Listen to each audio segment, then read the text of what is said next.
ballots pour in pink envelopes, and those are critical. The envelope has your signature on it. Every single signature has to be verified. It's far too much work for these people to do. They're getting all this ready for a machine. This is going to take like 30 seconds.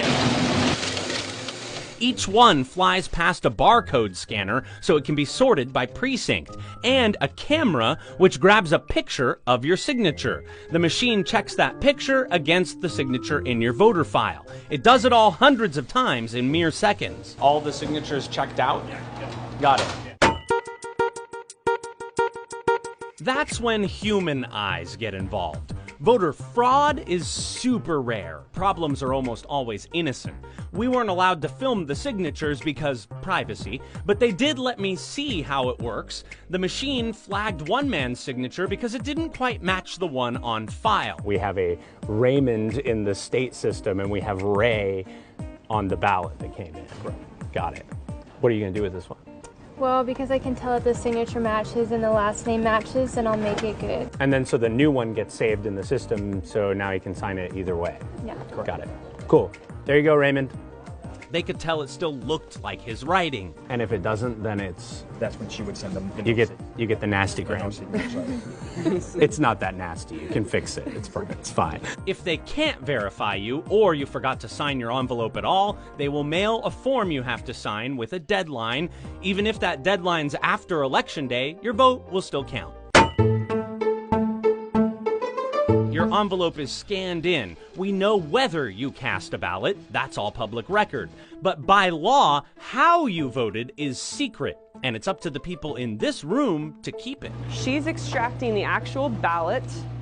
The envelopes go over here, ballots go here. Never the tween shall they meet again. You need to understand there is nothing on the ballot that can be linked back to you. No serial number, no code for your name, nothing. You'd have to look at the pink envelope and the ballot together to see how you voted. To prevent that, nobody is allowed to be alone with a ballot in this building, ever. Once they separate your ballot from that envelope, the link is broken. Anybody who got their hands on a pile of the ballots wouldn't be able to tell yours from your neighbor's. If I barged in here and said, I need you to find my ballot. You're out of luck.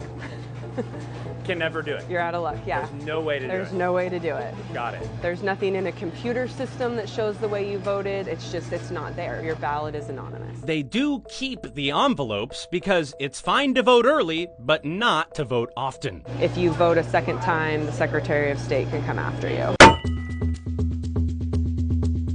There's no nice way to put this. Some of y'all are messy voters, and that's why there's a whole room full of people for quality control. This one has coffee stains across the side of it. Coffee is public enemy number one around here, but they also see peanut butter and jelly, and then there's the precious creatives. You'd be surprised how many people doodle on those lines. People, knock it off. The scanning machines are super sensitive. If you turn in a ballot that has stains or doodles on it, these folks have to print out a blank one, and a two-person team has to copy all your votes by hand so the scanners can read them.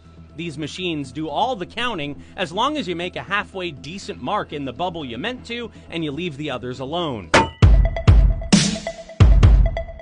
They filled in the no bubble completely, but there is a small, tiny little dot on the yes bubble. They probably rested their pen tip on here and got a little bit of ink on the yes mark. The machine can only see that this voter marked 5% of the yes bubble and all of the no bubble.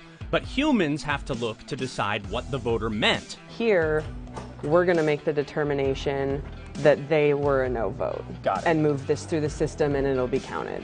Sometimes voters just change their minds. Eraser marks. The machine sees it all, and people double check.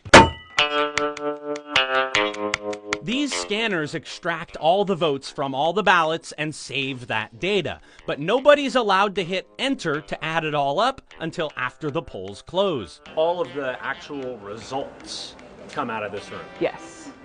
And this system is not connected to any network. The IT people call that an air gap. Hackers can't connect to this system over the internet because it's not on the internet. You can't tamper with it unless you physically enter the building. And even then, they keep a hard copy of the ballots locked away for a couple of years. They also audit a sample of them after election night to make sure the machine results got it right. Let us know what you're thinking in the comments. If you've got a tip or a story idea, shoot me a note, and don't forget to subscribe.